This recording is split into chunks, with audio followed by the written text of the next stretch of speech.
사람들은 종종 믿고 싶은 대로 믿는 경우가 있습니다. 하지만 개인의 믿음을 넘어서서 타인에게도 자신의 믿음을 강요하기도 합니다. 혹은 그것이 잘못된 것임을 알고 있음에도 억지로 믿게끔 만들어버리기도 합니다. 게다가 이런 믿음이 잘못된 방향으로 흘러가면 가끔 돌이킬 수 없는 사건을 일으키기도 합니다. 오늘 소개할 이야기가 바로 그런 사건인데요. 1980년 호주에서 벌어진 한 아동 실종 사건은 그러한 잘못된 믿음들로 인해서 어느 가정에 벌어졌던 비극이었습니다. 1980년 8월 17일 호주의 한 관광지, 어느 일가족이 캠핑을 위해 이곳에 방문합니다. 남편의 이름은 마이클 체인벌린이었고 아내의 이름은 린디 체인벌린이었습니다. 이들은 근처 좋은 곳에 자리를 잡은 다음 텐트를 세우고 캠핑을 시작했습니다. 그리고 얼마 뒤 호주 경찰서에 한 신고가 접수됩니다. 신고자는 바로 앞서 말한 체인벌린 가족이었는데요. 남편과 아내 두 사람이 잠시 아이를 텐트 안에 눕혀두고 옆 텐트에 방문해 이야기를 나누던 도중 아기의 울음소리가 들려와 텐트로 달려가 보니 아이가 감쪽같이 사라져 있었다는 것입니다. 사라진 아이는 당시 생후 약 2개월 정도였던 막내딸 아자리아 체인벌린이었습니다. 이후 약 300여 명의 수색대가 동원되었지만 아기의 흔적은 찾을 수가 없었고 8월 22일 실종된 장소로부터 약 4km 떨어진 곳에서 피투성이가 된 유아옷 한 벌을 찾을 수가 있었습니다. 체인벌린 부부에게 확인해 본 결과 사라진 그들의 아이가 입고 있던 옷이 맞았습니다. 아이는 결국 사망했을 가능성이 높아 보였는데요. 이때부터 수사의 방향이 다른 쪽으로 흘러갔습니다. 호주 경찰에서 두 부부를 의심했던 것입니다. 경찰이 이들을 의심했던 가장 강력한 이유는 사건 당시 아이가 실종되었던 텐트가 바로 바깥에서부터 안으로 찢겨 있었다는 점 때문이었습니다. 비닐로 된 질긴 소재의 텐트를 찢으려면 인위적인 힘과 도구가 필요하다는 것이 근거였습니다. 경찰에서는 이들 부부의 차량도 조사했습니다. 그 결과 경찰에서는 차량의 앞좌석 근처에서 혈흔으로 보이는 흔적을 찾아낼 수 있었습니다. 그리고 이 흔적을 긁어내어 조사해본 결과 생후 6개월 이하의 영아들에게서만 나올 수 있는 태아 헤모글로빈이 검출되었다고 발표했는데요. 실제로 아자리아 체인벌린은 실종 당시 생후 9주, 즉 2개월 정도 된 영아였습니다. 이런 증거들을 바탕으로 호주 검찰에서는 두 부부를 영아살해 혐의로 기소했습니다. 그러나 부부는 자신들이 범인이란 것은 말도 안 되며 아이가 야생동물에 의해 실종되었을 것이라고 주장합니다. 1980년 12월 15일에 열린 재판에서 판사 데니스 베릿은 검찰의 주장을 기각하고 야생동물의 소행일 가능성이 높다는 피고의 주장을 수용하며 두 사람은 무죄임을 판결했습니다. 호주 경찰과 검찰에서는 이 판결에 불만을 품었습니다. 이들은 더 자세한 조사를 벌였으며 부부가 범인이라는 결정적 증거를 잡으려 했는데요. 당시 바츠 런던 의대에 근무하고 있던 법의학자 제임스 말콤 카메론은 아이의 옷을 조사한 뒤 옷의 목 주변에 날카로운 흉기의 흔적이 남아있으며 적외선 촬영 결과 성인의 손자국이 있었다고 주장했습니다. 또 아이의 엄마였던 린디 체인벌린은 경찰 조사에서 아이가 입고 있던 옷에 대한 질문을 받았습니다. 그녀는 아이가 실종 당시에 이 옷만 입고 있던 것이 아니고 작은 유아용 마틴의 자켓도 걸치고 있었다고 했지만 린다가 말했던 자켓은 어디에서도 발견되지 않았기에 경찰은 그녀의 진술을 거짓으로 판단했습니다. 경찰과 검찰에서 생각한 이들의 범행 과정은 이렇습니다. 차의 앞좌석에 아이를 안은 채 탑승했던 린다가 실수 혹은 고의로 아이의 목을 날카로운 흉기로 베었고 이들은 자신들이 범죄자로 몰릴 것이 두려워서 아이의 시신을 대형 카메라 케이스에 숨긴 다음 텐트에 있던 아이가 사라졌다고 거짓 신고를 했고 그 뒤에 아이를 다른 곳에 몰래 유기했다는 것입니다. 검찰에서는 이런 가설과 증거들을 토대로 다시 항소합니다. 피고 측에서도 당연히 이들의 주장에 반박했지만 이번에는 배심원과 법정 측에서도 검찰의 주장에 더 힘을 실어주는 판정을 내렸습니다. 1982년 10월 29일 린디 체인벌린은 종신형을, 남편 마이클은 방조죄로 집행유예를 선고받았습니다.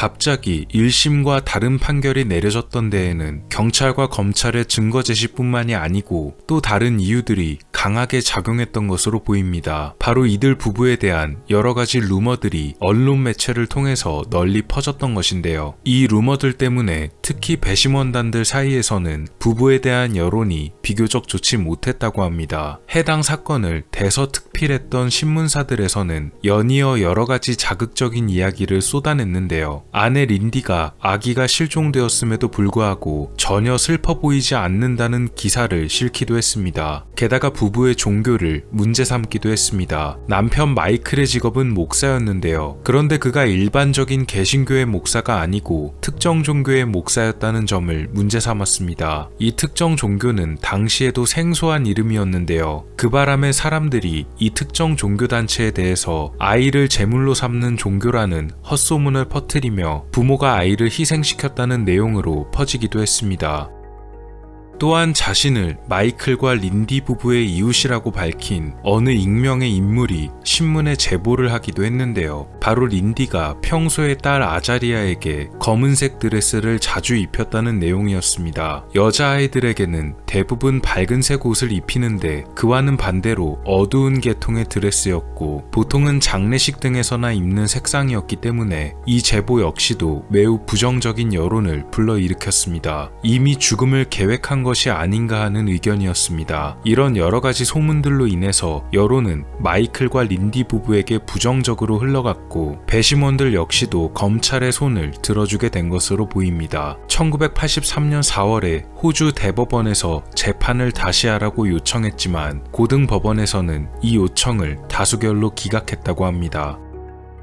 시간이 흐른 1986년 영국인 관광객 데이비드 브렛은 저녁에 산행을 하던 중 추락하여 목숨을 잃었습니다. 그가 추락한 곳은 지형이 무척 험한 곳이었고 그의 시신을 발견하는 데에만 무려 8일이 걸렸습니다. 우연히도 데이비드가 추락사한 곳은 호주의 어느 야생동물이 집단으로 서식하는 곳이었습니다. 그 동물은 바로 호주의 야생 들개로 알려진 딩고입니다. 야생 들개들의 무리인 딩고 무리가 추락사한 데이비드의 시신을 훼손했기 때문에 경찰은 흩어진 그의 시신을 수색하고 있었는데요. 그런데 이들은 근처에서 뜻밖의 물건을 하나 발견합니다. 아이의 것으로 보이는 작은 옷이었습니다.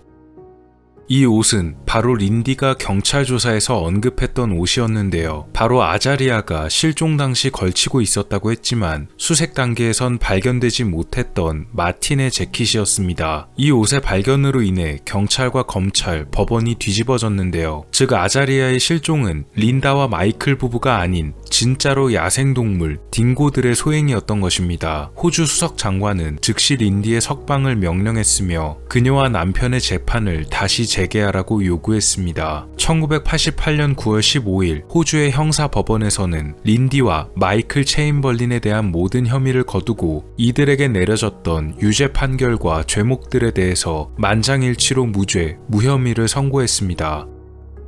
이 과정에서 호주 경찰과 검찰의 무리한 수사가 밝혀집니다. 첫 번째로 이들은 텐트가 밖에서 안으로 찢겨진 것이 인위적인 힘과 도구에 의한 것으로 보인다고 말했는데요. 이와 같은 결과에 대해 이미 반박을 했던 사람이 있었습니다. 10년 넘게 딩고를 연구해온 동물학자 레스 해리스는 딩고의 이빨은 생각보다 강하고 날카롭기 때문에 텐트의 비닐 같은 소재도 충분히 찢을 수 있다고 반박했지만 경찰과 검찰 어느 쪽에서도 이를 받아들이지 않았습니다. 두 번째로 텐트 주위에 이미 딩고의 것으로 보이는 야생동물의 털이 꽤 많이 떨어져 있었고 딩고의 발자국과 끌고 간 흔적 등이 있었습니다. 아기의 실종 당시 캠핑장에 있던 다른 사람들도 근처에서 들개들의 울음소리를 들었다는 증언을 했지만 이 증언 역시도 무시되었던 것으로 밝혀집니다.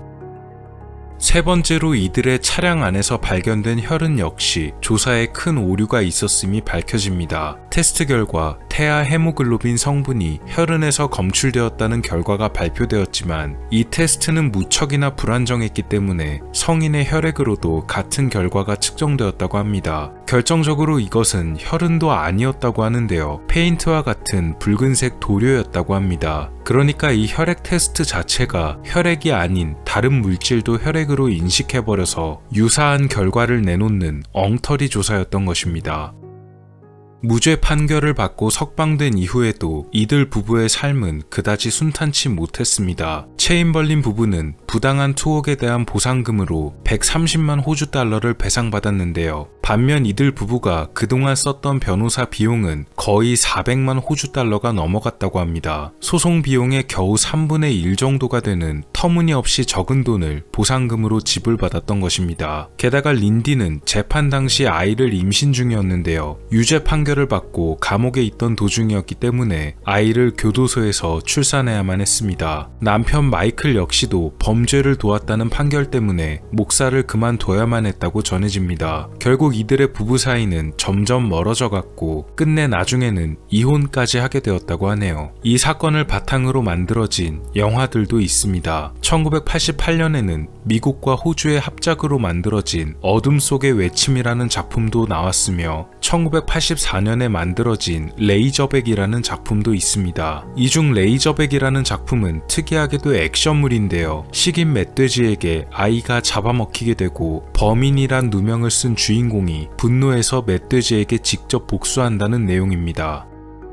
이 사건은 호주 경찰과 검찰의 억지 수사, 그리고 가장 공정해야만 하는 판사와 배심원들이 잘못된 여론과 믿음에 휘둘리면 어떻게 되는지를 그대로 보여준 비극적인 사건이었습니다. 다행히 몇 년 뒤에 우연한 기회로 진실이 밝혀졌지만 만약 아이의 나머지 옷이 발견되지 못했다면 린디 체인벌리는 지금까지도 감옥에 갇힌 채 자신의 무죄를 호소해야만 했을지도 모릅니다. 그리고 호주의 야생 들개 딩고들의 흉폭함 역시 다시 한번 조명되는 계기가 되기도 했는데요. 이 사건 이전과 이후에도 비슷한 사건들이 발생하며 야생 들개들이 생각보다 위험한 존재들임이 사람들의 머릿속에 각인되기도 했다고 합니다. 억울한 누명을 썼지만 결국 진실이 밝혀지게 되었던 아자리아 체인벌린 사건에 관한 이야기였습니다.